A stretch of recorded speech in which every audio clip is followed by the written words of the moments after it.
Olá pessoal do ChemTalk. Hoje nós vamos falar do uso da interpolação linear para obtenção de dados e que podem posteriormente ser utilizados em cálculos, etc. Então, analisando o que seria essa questão de interpolação linear, primeiro a gente tem que ir para um gráfico simples de uma reta. Aqui vocês podem ver claramente, nós temos uma reta, temos o y2, y1, x1 e x2, e entre esses dois pontos passa-se uma reta.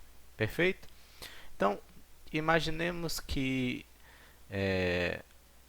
a gente possa escrever dy dx. Esse dy dx nada mais é do que a inclinação dessa reta, ou seja, essa inclinação é dada pelo ΔY sobre o ΔX, ou y2 menos y1, sobre x2 menos x1.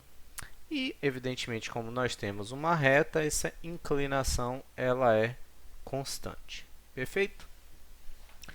Continuando, se agora nós imaginamos um outro ponto aqui nesse nosso gráfico, né, dado pelas coordenadas y3 e x3, esse ponto aqui ele tem uma relação com os outros demais. Porque como ele é um ponto nesta reta, nós podemos ver o que? Existe uma relação dada pela própria inclinação ou pelo dy dx. Então vejamos aqui, os espaçamentos eles possuem uma relação correspondente que é dada pela inclinação constante entre estes pontos. Como consequência, aquelas expressões que nós obtivemos anteriormente dy dx, ou seja, y2 menos y1 sobre x2 menos x1, ela pode analogamente ser escrita, mas agora em termos, por exemplo, seja desse espaçamento, deste espaçamento ou ainda deste espaçamento. Perfeito? Escrevendo essas expressões, nós obtemos essas quatro expressões aqui. Ou seja, um deles é y2 menos y1 sobre x2 menos x1, o outro y2 menos y3 sobre x2 menos x3, e aqui também nós temos y3 menos y1 sobre x3 menos x1. Então, perceba que, como a inclinação é a mesma, nós podemos correlacionar essa expressão com essa expressão, ou essa expressão com essa expressão, ou ainda essa expressão com essa expressão, ou seja, igualar os termos dy dx. O que pode, por exemplo, ser útil, imaginemos que nós temos os valores de y2, de y1, de x2 e de x1, e também nós temos os valores do x3, porém nós não temos o valor do y3. Mas para isso, nós já temos aqui escritas as nossas expressões e podemos simplesmente estar igualando, por exemplo, aqui nós temos a primeira expressão, certo? Igualada à última expressão. Então, nós temos aqui, podemos simplificar esse termo, reorganizar esse termo, tá? Reorganizando esse termo aqui, nós podemos encontrar uma expressão através simplesmente da multiplicação deste termo por este termo, certo? E depois, passando o x1 para o outro lado da expressão, uma forma de estarmos calculando o y3. Ou seja, para qualquer valor de x3 que nós conheçamos, é possível, evidentemente conhecendo y2 e y1, conhecer esse valor de y3. Perfeito? Isso seria igualmente válido, né, se nós tivéssemos o valor de y3, só teríamos que reorganizar essa expressão para encontrar o valor de x3. Então, no final das contas, essa interpolação ela faz com que a gente possa obter dados a partir de um intervalo. Tudo bem? Então, ao realizar esse cálculo, seja de y3 ou de x3, nós estamos interpolando e realizando uma interpolação linear a partir de uma inclinação constante imaginada entre esses dois pontos. Um caso muito comum é o cálculo ou conversão entre as escalas de temperatura Celsius, Fahrenheit e da temperatura em Kelvin. Perfeito? Por exemplo, o importante entre essas temperaturas, certo? 1 grau Celsius ele tem uma equivalência em Fahrenheit e ele, evidentemente, também tem uma equivalência em Kelvin. E nós temos sempre uma progressão. Então, nós temos, nesse caso aqui, um problema realmente de uma situação linear. Perfeito? Então, nós podemos, por exemplo, imaginar uma situação similar ao caso passado. Tá? Aqui eu escolhi algumas temperaturas. Aqui nós temos 0 graus Celsius, que seria o ponto de congelamento da água. E aqui nós temos 100 graus Celsius, que seria o ponto em que a água começa a ebulição. Tá? Aqui nós temos a temperatura correspondente em Fahrenheit e aqui nós temos a temperatura correspondente em Kelvin. Se nós transladarmos isso para um gráfico, seria muito similar à situação passada. Tá? Nós teríamos 100 graus Celsius, 0 graus Celsius, 32 Fahrenheit, 212 Fahrenheit e similarmente aqui para o caso em Kelvin. Tudo bem? E imaginemos que nós queiramos uma temperatura, qualquer temperatura que seja, vamos imaginar que, por exemplo, eu queira saber o valor em Fahrenheit para 35 graus Celsius. Perceba que é um exemplo muito similar ao caso passado, ou queira saber em Kelvin, o correspondente também a 35 graus Celsius. Ou seja, nós temos o mesmo exemplo da situação passada. Perfeito? Então, o que é que nos bastaria realizar? A mesma coisa. Realizar as inclinações correspondentes a essas curvas. Nesse caso, uma forma simples seria subtrair esse ponto de interesse pelo intervalo inferior, ou seja, temperatura em graus Celsius menos 0, e o intervalo superior menos o intervalo inferior, 100 graus Celsius menos 0 graus Celsius. Essa operação ela pode ser expandida para os termos seguintes, onde nós ficaríamos com essa expressão, temperatura em Fahrenheit menos 32, sobre 212 menos 32, temperatura em Kelvin menos 273,15 sobre 373,15 menos 273,15. Subtraindo aqui esses termos nos denominadores, nós chegamos a essa expressão, que ela pode ser ainda simplificada por um fator de 20, e ela chega a essa expressão relativamente famosa, porque muitas pessoas acabam decorando para o vestibular, para fazer conversão de temperatura, mas ela, basicamente, ela parte de um princípio bem simples, onde você tem um problema de interpolação linear, onde você parte de um ponto de temperatura conhecida, e aqui também de temperatura conhecida. Ou seja, por exemplo, se você sabe as temperaturas de congelamento e ebulição da água, por exemplo, em Celsius e em Fahrenheit e em Kelvin, você simplesmente consegue estar montando o seu sistema e obtendo essa expressão sem muitos problemas. Aí, uma pergunta que deve estar acontecendo é: mas, professor, você está falando do cálculo de uma temperatura intermediária, ou seja, que estaria entre os 100 graus Celsius e os 0 graus Celsius, ou entre esses outros valores que nós estamos vendo aqui. Isso como nós estamos falando de uma situação de evolução linear, ou seja, a temperatura para cada uma das escalas, para um aumento de 1 grau, ela evolui linearmente.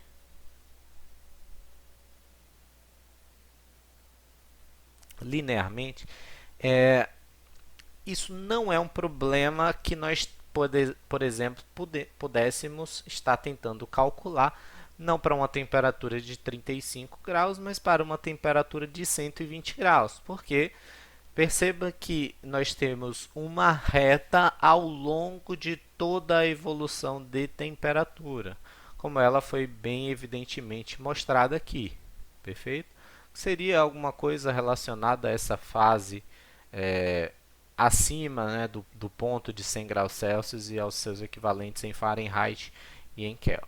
Tudo bem? Mas perceba que isso é verdade justamente porque nós temos uma reta ao longo de toda a evolução de temperatura. Tudo bem? E isso é uma situação muito importante de ser discutida, porque muitas das vezes a gente utiliza essa importância de interpolação linear para obter dados, seja através de gráficos ou tabelas, mas de situações não necessariamente lineares ao longo de todo o intervalo. Por exemplo, aqui a gente tem um caso simples de densidade da água. Nós estamos observando aí com a variação da temperatura, a densidade da água ela não apresenta um problema completamente linear ao longo de todo a evolução de temperatura, perfeito? Entretanto, a gente pode utilizar sim essa situação de interpolação linear para obter certos dados ao longo desse intervalo. Mas o que é importante que a gente saiba?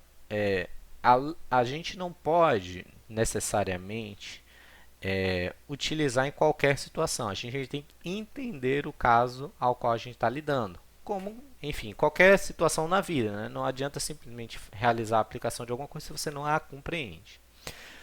Então, por exemplo, vamos imaginar aqui o caso. Esse é um exemplo, talvez o mais claro possível. Perceba que aqui a menos 30 nós temos um valor de densidade de água. Aqui eu separei, no caso anterior, nós tínhamos a evolução da densidade da água pura, perfeito, pessoal? A 0,1 molar de NaCl e a 0,1 molar de Na2SO4. Então, nós temos aqui as três curvas, mas para o nosso exemplo eu vou simplesmente utilizar a água pura. Então, simplesmente deixando só a curva da água pura, imaginemos que nós tivéssemos somente os dados a menos 30 graus Celsius e a 110 graus Celsius. Perceba que, olha o que está acontecendo aqui com os valores, né? Eles estão tendo uma mudança drástica aqui de cenário. A gente está mudando bastante o que está acontecendo com a densidade.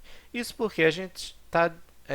perceba que a gente tem outros fenômenos aqui que têm uma importância, que seria o caso da solidificação e ebulição da água. E isso faz o quê? Se nós tivermos somente esse dado com esse dado, né, menos 30 e 110, além de ser um intervalo muito longo de temperatura, outros fenômenos como transição de fase podem estar impactando as propriedades do componente e que fariam com que ocorresse uma mudança drástica dos valores. Tudo bem?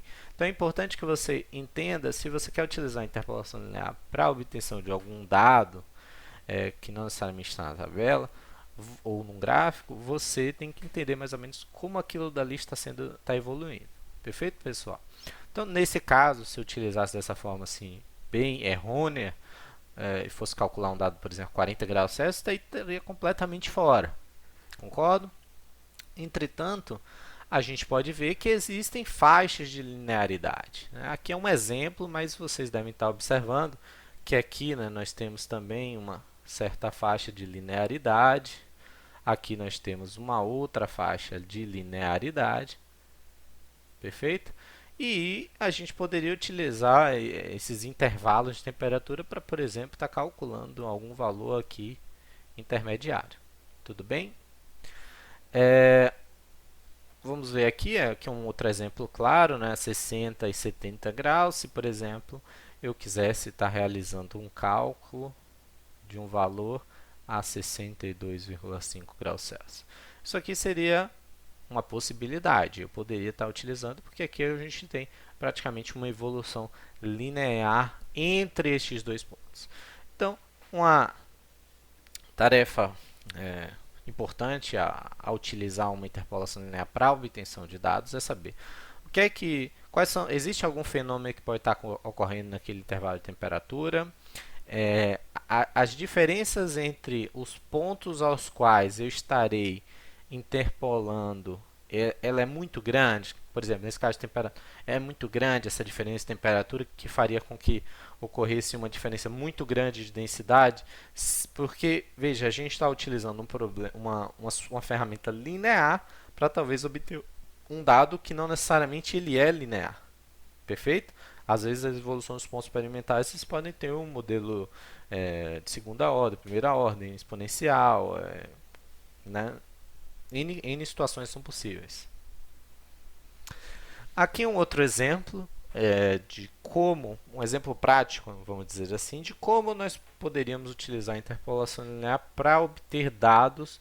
E eu digo sempre que a interpolação linear é muito mais útil quando você está falando de tabelas. Porque perceba que aqui no gráfico, muitas vezes você é limitado pela questão das escalas dos eixos x e y, e não necessariamente você consegue obter pontos, vamos dizer assim, intermediários, né? Você acaba especulando muito sobre os valores. Mas quando você está falando de uma tabela, aqui em geral você tem uma possibilidade de escrever muito mais dados, como vocês estão vendo aqui, e os intervalos, eles em geral tendem a ser menores. Então, nesse caso aqui, o que é que a gente tem? A gente tem as propriedades do ar, tá? A condições padrão de pressão atmosférica, em unidades SI. Então, nós temos aqui temperatura, densidade, peso específico, viscosidade dinâmica, viscosidade cinemática, calor específico, né, razão dos calor específico e velocidade do som. Então, vamos imaginar que o meu problema, estou tentando dimensionar um equipamento, ou em algum momento eu estou precisando utilizar ar a uma dada temperatura, e eu preciso de, por exemplo, dado de densidade, de viscosidade nessa temperatura, para que eu possa realizar os meus cálculos nessa temperatura. Vamos imaginar que a gente está em alguma coisa aqui entre esses intervalos aqui de 60 e 70 graus Celsius. Então, aqui eu coletei os dados que estão lá naquela tabela. Vamos imaginar que nossa temperatura de interesse seja 62 graus Celsius. Meu intervalo superior ele seria o de 70 graus Celsius e o intervalo inferior de 60 graus Celsius.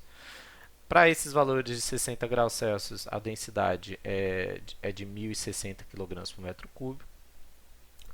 A viscosidade dinâmica em Newton segundo por metro quadrado é 1,97. Vezes 10 a menos 5, né? Como a gente pode estar vendo aqui na tabela, eu acabei simplesmente omitindo esse valor, mas vocês podem estar vendo aqui, vezes 10 a menos 5. A 70 graus Celsius, 1.029 kg por metro cúbico e 2,03 vezes 10 a menos 5 de viscosidade dinâmica. Tá? Então, eu vou colocar aqui, ó, vezes 10 a menos 5, para que a gente não necessariamente precise estar escrevendo esse menos 10 a menos 5, vezes 10 a menos 5 a todo momento. Tá? Opa, vamos lá. Então, imaginemos que nós queiramos realizar esse cálculo aqui, tá? Para obter o valor de densidade e o valor de viscosidade. A ordem necessariamente, se a inclinação de, vamos dizer, ΔY, ΔX ou ΔX sobre ΔY, ela não é importante. O que é importante é que você, de fato, tenha uma correlação entre esses valores. Perfeito? Vou dar aqui um exemplo. Por exemplo, você pode utilizar 70, tá? Menos 60 sobre 70 menos 62.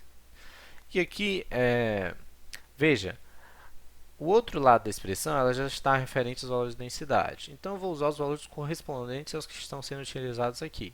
Então, por exemplo, 70, vou utilizar aqui 1029, menos 60, 1060, sobre 1029, que é o valor de 70, menos o valor aqui, que eu posso, por exemplo, colocar o valor de x1. Similarmente, vamos aqui para fazer o cálculo de viscosidade. Nesse caso, 70 graus Celsius, 2,03. 60 graus Celsius, 1,97 sobre, similarmente, 70 graus Celsius, 2,03 menos, vamos botar aqui um valor de x2. Então, perceba, ao utilizar essa expressão com essa expressão, eu tenho simplesmente x1 como incógnito. Ao utilizar essa expressão com essa expressão, eu tenho simplesmente x2 como incógnito. Posso resolver meu problema para que eu possa encontrar o valor de x1 e também o valor de x2. Então, aqui eu fiz esses cálculos, vocês podem estar aí realizando também esses cálculos para ver se estão obtendo esses mesmos valores, tá, pessoal?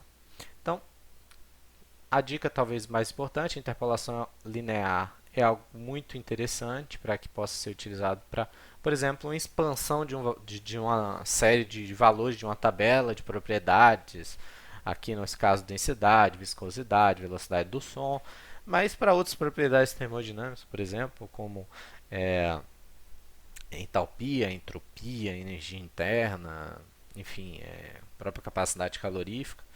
Então, uma coisa muito importante, além dessa ferramenta ser muito útil, é que é importante conhecer como os valores evoluem, tudo bem? E também as faixas relativas aos valores interpolados. Lembrando aquele exemplo lá da densidade da água, que se a faixa ela é muito ampla, em geral, você pode tender a criar um erro, porque nem necessariamente as propriedades físicas vão ter um comportamento linear. Elas podem ter um comportamento até extremamente não linear e fazer com que exista um erro muito grande, principalmente pelo acontecimento de fenômenos físicos. O exemplo claro lá que eu dei da mudança de estado da água.